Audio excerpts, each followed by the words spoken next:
Welcome, everyone, to another eye-opening installment in our lecture series on sustainable development and the hidden forces shaping our world. We're diving into a topic that's as critical as it is concealed: how politicized data sabotages global development. Saudi Vision 2030 Insights. Imagine this. In the shadows of war-torn Yemen, where 82.7% of the population grapples with multidimensional poverty, official stats get twisted to downplay the crisis. Or picture Egypt, where leaders gloss over skyrocketing poverty rates amid economic turmoil, all to preserve a facade of stability. From the conflict zones of Syria to the halls of power in democracies like Indonesia, Pakistan, the US, and the UK, governments are fudging hunger and inequality numbers, not for accuracy, but for votes, image, and control. The result? A derailment of the UN's Sustainable Development Goals, widening gaps that fuel unrest and starve progress. Drawing directly from Dr. Turki Faisal Al-Rasheed's powerful Arab news piece, How Politicized Data Undermines Fair Development, we'll unpack these manipulations and their ripple effects. Boosted inequality, slashed investments, and even a chilling 0.113% drop in food security tied to political risks. But here's the beacon of hope: Saudi Arabia's Vision 2030. Through transparent initiatives like the Citizens Account program, which has channeled $26 billion in aid to over 10 million citizens and smashed 93% of its targets, we see how honest data drives real transformation. As Dr. Al-Rasheed, an adjunct at the University of Arizona and author of Agricultural Development Strategies, the Saudi Experience, argues, embracing tools like the Multidimensional Poverty Index and empowering civil society isn't just ethical, it's essential for sustainable futures. We'll connect this to broader themes from Saudi Arabia's transformation, uncertainty and sustainability, spotlight global case studies, and explore fixes to get us back on track. Full article linked below now. Let's get into it. We're always told to trust the numbers, to follow the data. But what happens when the numbers are lying? What if the data we rely on to measure really important things like poverty or hunger isn't just a little off, but is actually being manipulated to hide the truth? Well, today, we're digging into what happens when data stops being a tool for good and becomes a political weapon. Just think about that question for a second. It's huge, because if we can't trust the basic facts about the world around us, how can we even begin to tackle the biggest problems we face? And that's really the core of what we're talking about today. This world of politicized data. So what do we actually mean by politicized data? Well, it's that exact moment when statistics stop being a neutral way to understand our world, and instead, they become a weapon. It's the deliberate twisting of numbers to cover up failures, to push a certain policy, or to win an election. And when that happens, real, meaningful progress just grinds to a halt. So how does a nice, clean number get so twisted? It's not something that happens by accident, that's for sure. It typically follows a couple of pretty clear pathways. Okay, so here's the basic split. On one side, you've got data being used the way it's supposed to be, as a scientific tool to get a really accurate picture of reality. But on the other side, you have data used for influence. Its goal isn't to understand the world, but to shape it, to gain some kind of strategic edge. And that, right there, is the exact moment a helpful tool turns into a weapon. So how does this actually play out in the real world?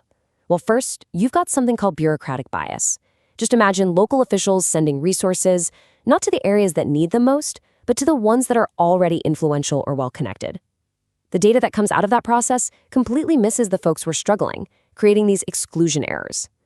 Then you've got something even more direct: electoral targeting. In places like Pakistan, we've seen aid and resources aimed specifically at swing voters just to lock down an election. Both of these paths lead to the same place: totally warped data and even deeper inequality. And please, don't think this is a problem that's just confined to a few countries here and there. This is a truly global issue. It cuts across all kinds of economies and all types of governments. Let's just take a quick tour to see how widespread this really is. Take a good look at this number, 82.7%. Just let that sink in for a moment. What could a number that high possibly represent? That is the percentage of people in Yemen living through what's called multidimensional poverty. In a country absolutely shattered by war, where just collecting accurate data is a massive challenge, This is the devastating reality. It means that 8 out of every 10 people are deprived of the absolute basics. Things we totally take for granted, like healthcare, education, or even clean water. And you see the same pattern playing out again and again across the globe. In Syria, a decade of war has pushed poverty towards an unbelievable 90%. In Egypt, official numbers were deliberately, massaged to paint a much prettier picture than reality. And in both Pakistan and Turkey, economic crises were made worse because data manipulation hid just how bad things really were. It's the same story, just with different details. Reality is being hidden by politics. Now, I know what you might be thinking. It's easy to look at these examples and think, okay, this is what happens over there in places facing really extreme crises. But the truth is, this problem is a lot closer to home than you might imagine. Listen to these words. They're from Gordon Brown, the former Prime Minister of the United Kingdom. He's describing the shocking reality of child poverty in his own country.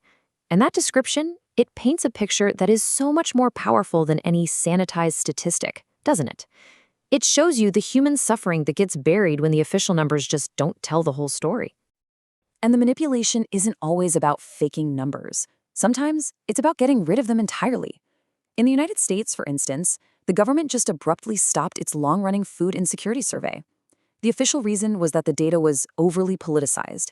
But by killing the survey, they effectively took away one of the most critical tools for understanding hunger in the country, leaving policymakers and aid groups completely flying blind. So we've seen how this happens, from faking numbers outright to just making them disappear.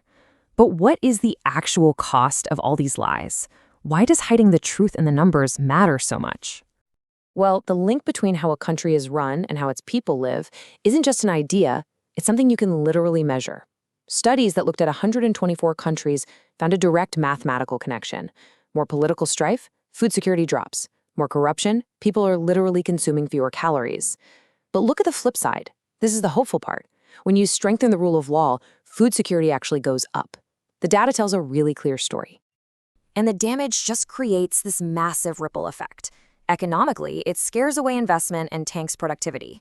Socially, it's a total disaster. Aid can't get to the people who desperately need it, poverty gets worse, and the whole society gets more and more polarized. And on a global scale, this stuff directly sabotages huge efforts like the UN Sustainable Development Goals. It makes goals like ending world hunger feel like an impossible dream. Okay, I know, the picture we've painted is pretty grim, but it's not hopeless. This cycle of distortion, it can be broken. We can actually reclaim data and make it serve people again, instead of just serving power. So here's the game plan. It's a pretty clear 3-step approach. First, we need to adopt global standards, like that Multidimensional Poverty Index we talked about, so that everybody is measuring poverty in the same transparent way. Second, we have to empower independent groups, nonprofits, journalists, academics, to collect their own unbiased data so they can act as a check on the official numbers. And third, we have to demand transparency and fight corruption at every single level, relentlessly. And you know what? We already have positive models to look at.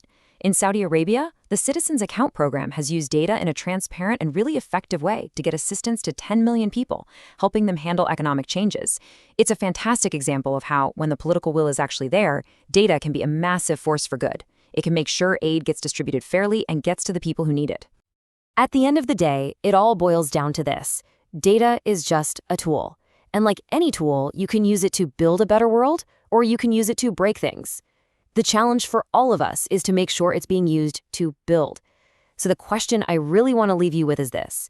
In your community, in your country, who is the data truly serving?